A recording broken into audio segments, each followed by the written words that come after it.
Selamat pagi adik-adik. Di video ini saya akan bagi beberapa part. Jadi pada part pertama ini, karena size video cukup besar, jadi saya percepat. Di sini saya akan memberikan jurnal. Contoh jurnalnya adalah seperti ini. Ini adalah jurnal penelitian adik-adik ya, yang sekitar tahun 2015. Banyak jurnal sejenis. Saya ambil contoh seperti ini.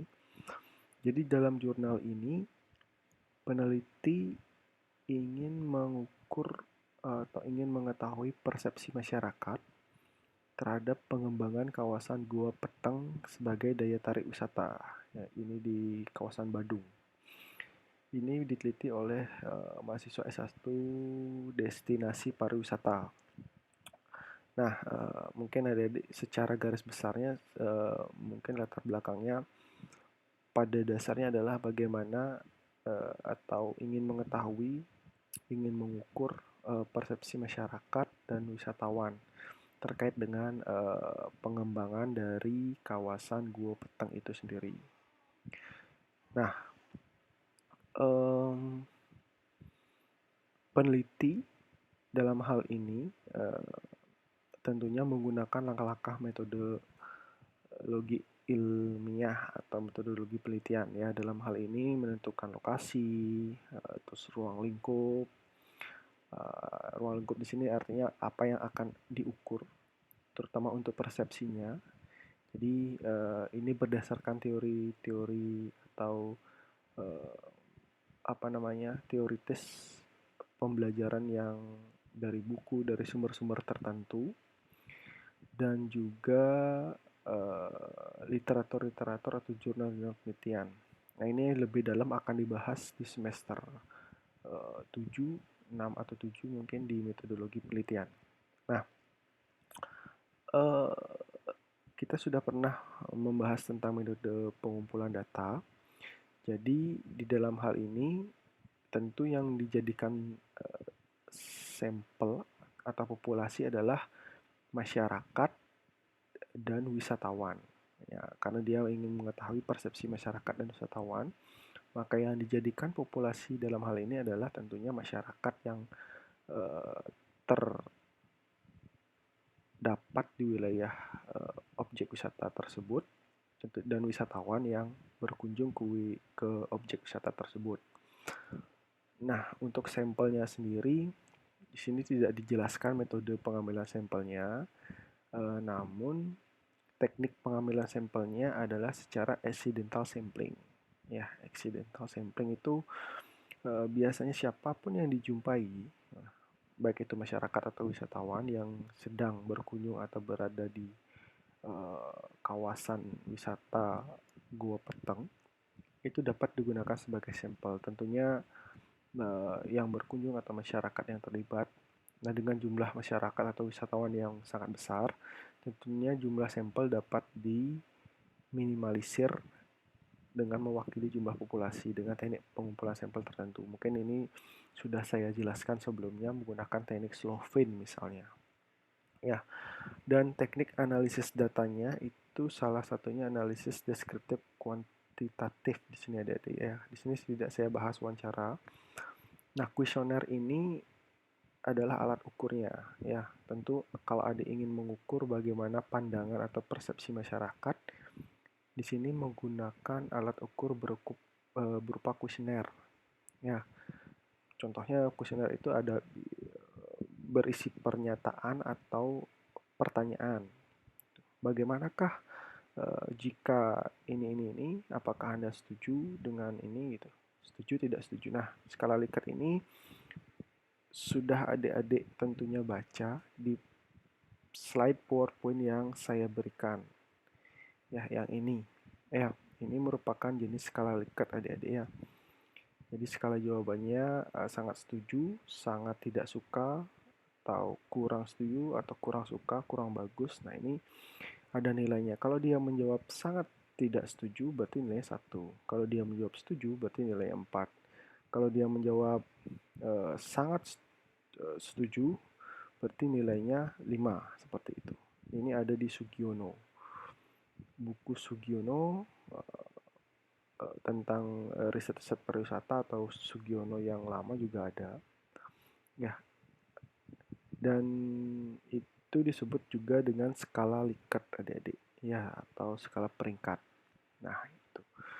Dan di hasilnya tentunya mereka ingin tahu bagaimanakah persepsi masyarakat, itu seperti itu. Di sini misalnya persepsi masyarakat terhadap pengembangan gua objek wisata ini ya. Yang pertama, bagaimana persepsi masyarakat terhadap daya tarik wisata di Gua Peteng sebagai salah satu daya tarik wisata di kawasan Jimbaran. Nah, tentunya untuk tahu ini kita harus tahu skala Likert ini kan, tentunya. Skala Likert ini karena ini yang digunakan. Nah, biasanya dia akan tersimplifikasi atau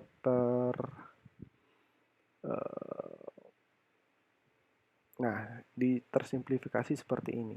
Ini kita bisa rubah kalau pernyataan adik-adik sangat setuju, misalnya di sini kita rubah, di sini bisa kita rubah sangat setuju, misalnya seperti itu.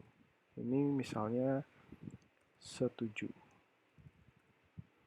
dan ini cukup setuju, tidak setuju misalnya, tidak setuju. Di sini sangat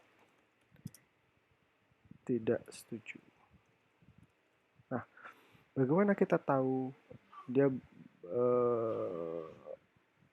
berada di mana? Nah, misalnya di sini nilainya dari 100 masyarakat, total skornya adalah 464 dengan rata-rata 4,64. Jadi dia kategori sangat setuju dengan nilai sekian. 4,64. Kita lihat nilai 4,64. Nilai 4,64 ada di interval yang pertama ini. Berarti dia sangat setuju. Nah, tentunya adik-adik bertanya, bagaimana langkah atau cara mencari total skor? Apa tujuan kita mencari total skor? Dan bagaimana langkah kita tahu mencari ini? Nah, kalau mencari nilai intervalisasi 4,64, adik-adik bisa lihat di sini. Ya, di sini contohnya. Nah, ini. Misalnya dari skala Likert itu ada 5 tingkatan, 1, 2, 3, 4, dan 5. Ya, dari 5 tingkatan itu kita akan membuat interval seperti yang sudah saya berikan kepada adik-adik, yaitu distribusi frekuensi. Nah, sama halnya ini lebih sederhana dia dengan rumus Stargess. Jadi NT atau nilai tertinggi dikurangi nilai terendah dibagi jumlah kelas interval, di mana nilai tertinggi adalah 5 dan nilai terendahnya adalah 1, dan kelas intervalnya atau jumlahnya ada 5. Nilai 1, 2, 3, 4, dan 5. Jadi jumlahnya ada 5. Nah, sekarang kita peroleh intervalnya 0,8. Tinggal kita buatkan dia. Nilai tertinggi adalah 1, nilai terendah adalah 1, dan nilai tertinggi adalah 5.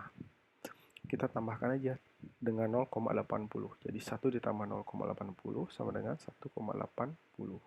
Dia kategori sangat tidak setuju. 1,81 sampai ditambahkan 0,80 menjadi 2,60. Berarti dia kategori tidak setuju, dan seterusnya. Nah, ini adalah rumus baku adik-adik. Ini rumus baku yang tentunya sudah ada di dalam berbagai penelitian untuk mengukur sikap biasanya. Ya, sikap, motivasi, persepsi, partisipasi, dan lain sebagainya. Dan nilai-nilai itu, misalnya tadi ada di sini misalnya contohnya adalah tanggapan wisatawan terhadap objek wisata spiritual di Pancoran Lukat, Desa Mawar misalnya aja. Jadi dari contoh ini bagaimana tanggapan masyarakat terhadap amenitinya, yaitu fasilitasnya. Untuk tahu itu dibuatkan 2 buah pertanyaan. Ya, tanggapan wisatawan yang menjawab sangat tidak baik itu tidak ada. Itu untuk question pertama. Tidak baik itu ada 2, cukup baik ada 27 orang, dan baik ada 119 orang, misalnya seperti itu. Nah, terus kita cari total skor. Nah, dari jumlah responden kita tahu jumlahnya adalah 156 orang. Untuk mencari tahu dia masuk kategori apa, jadi total skor ini dibagi dengan jumlah responden. atau jumlah sampel. Kita memperoleh nilai 3,85. Jadi untuk question pertama, 3,85 itu masuk kategori baik, berarti dia kategori baik. Begitu dengan question kedua, tinggal dijumlahkan saja, 3,85 ditambah 3,69 dibagi 2. Kita masuk dapat kategori, tidak dapat nilai 3,77. Berarti dia ada di sini, dia kategori baik. Jadi secara keseluruhan kesimpulannya, untuk kategori amenitas atau amenity atau fasilitas, tanggapan wisatawan terhadap fasilitas di objek wisata tersebut adalah baik, seperti itu. Nanti dikembangkan di dalam pembahasan skripsi atau tugas akhir Anda kenapa dia baik, itu ditambahkan dengan teori-teori yang sudah Anda pelajari nanti. Ya, seperti di jurnal ini. Nah, kira-kira seperti ini adalah contoh analisis deskriptif kuantitatif adik-adik dan contoh penerapannya. Nah, kita lanjut ke next video atau part video selanjutnya untuk analisis dengan contoh data.